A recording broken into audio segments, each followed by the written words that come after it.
And now here comes Naisha approaching. Yeah! That's us. Hiding.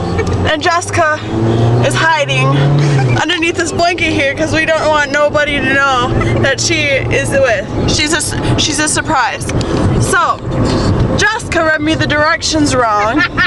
Just to let you all know, I was not crazy. Okay, I went crazy because we went like 60 miles out of our fucking way. And now we're on track. Thanks to getting a hold of a bunch of people and asking a random guy on the street how to get to Teepee Tonka and said, it's 2 miles on the other side. Yeah, so I better watch the road. My bad.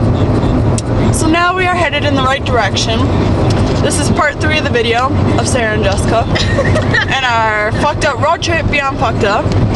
And we apologize for the swearing at the end of this session we are coming to.